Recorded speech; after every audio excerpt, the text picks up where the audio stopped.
విజయవాడను ముంచేసిన బుడమేరు వరద తీవ్రత ఇంకా తగ్గలేదు. నగరంలో ముంపునకు గురైన కాలనీలు ఇంకా వరద నీటిలోనే మగ్గుతున్నాయి. అంబాపురం, జక్కంపూడి కాలనీలో పరిస్థితి తీవ్రంగా ఉంది. చాలా ప్రాంతాల్లో వరద నీటిలోనే సాహవాసం చేస్తున్నారు వరద బాధితులు. మరింత సమాచారం మా ప్రతినిధి సురేష్ విజయవాడలోని అంబాపురం ప్రాంతం నుంచి అందిస్తారు. సృష్టించిన వరద కష్టాలు ఇంకా తీరలేదు. దాదాపు 9 రోజుల పాటు నీళ్లలోనే ఉన్న పరిస్థితి కనిపిస్తుంది. ఎక్కడికక్కడ అంటే ఇటు అంబాపురం నుంచి జక్కంపూడి కాలనీ ఈ ప్రాంతం అంతా ప్రస్తుతం మన అంబాపురం కాలనీలో ఉన్నాము. ఈ ఏరియా అంతా చూస్తే అంబాపురం మొత్తం అంతా కూడా ఇంకా వరద నీటిలోనే ఉన్న పరిస్థితి. మెయిన్ రోడ్ లో వరద వెళ్ళిపోయినా గానీ ఇంకా చాలా ప్రాంతాల్లో వరద నీటిలోనే సహవాసం చేస్తున్న పరిస్థితి కనిపిస్తుంది. మనం చూస్తున్నాం వీళ్ళు దాదాపు లోపలికి వెళ్లి ఇళ్లన్నీ శుభ్రం చేసుకుని మళ్లీ వస్తున్నారు. ఎందుకంటే నిన్న బుడమేరు ఇరిగేషన్ అధికారులు అయితే హెచ్చరికలు జారీ చేశారు. మళ్లీ వరద వచ్చే పరిస్థితి ఉంది కాబట్టి ఎవరైతే ఈ బుడమేరు ప్రాంతాలు ఉన్నారో వాళ్ళంతా సురక్షిత ప్రాంతాలకు తరలి వెళ్లాలంటూ వాళ్ళ ఆదేశాలు ఇచ్చిన పరిస్థితి కనిపిస్తుంది. ఈ నేపథ్యంలో వాళ్ళంతా కూడా ఇక్కడికి వస్తున్న పరిస్థితి, ఇళ్లను శుభ్రం చేసుకుని మళ్ళీ బయటకు వస్తున్న పరిస్థితి.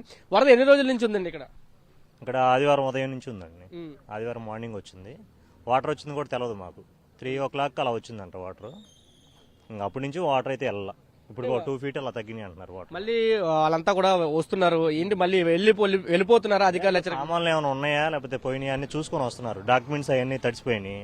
ఎవరికి తెలవాలి. నైట్ వీళ్ళకి 3 4 వచ్చినాయి వాటర్. అటు వెళ్ళేపటికి టైం పట్టింది కానీ ఇక్కడికి 3 గంటలకల్లా వచ్చేసింది. 3 గంటలకు వచ్చేసింది. అన్ని పాడైపోయినాయి, వస్తువులన్నీ పాడైపోయినాయి. అధికారులు ఎవరైనా వచ్చారు? అసలు వచ్చారు. ఇది పరిస్థితి. మనం చూస్తే పెద్ద ఆయన మొత్తం సామాన్లన్నీ కూడా పట్టుకొని వస్తున్నారు. ఏంటి లోపలికి వర్షం తగ్గిన తర్వాత వెళ్ళారా మీరు? మళ్ళీ లేదండి, వరద వచ్చిన రోజే డాబాల మీద ఎక్కామండి. 2 రోజులు ఆహారం ఏమి లేకుండా అక్కడే ఉన్నాము. తర్వాత 3వ రోజున పొడవలు వచ్చి తీసుకొచ్చింది అక్కడ దాకా. అక్కడి నుంచి మేము ఇక గుంటూరు వెళ్ళిపోయామండి. బంధువులు తీసుకెళ్లిపోయారు.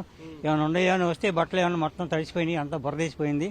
అంతా నానా బీభత్సంగా ఉంది. దీంట్లో బురద ఉందండి, భయంకరంగా ఉంది. లోపల అసలు బురద ఇంకా అట్లాగే ఉందండి, ఆరలేదు. జారి పడతామని జాగ్రత్తగా కొద్దిగా 2-3 బట్టలు ఉండి తీసుకొచ్చుకున్నాం. ప్రస్తుతానికి అట్లా ఉందండి పరిస్థితి. ఏమవుద్దో పరిస్థితి అంటే ఫస్ట్ రోజు వచ్చినప్పుడు మాకు దాదాపు 12 అడుగులు వచ్చిందండి వాటర్.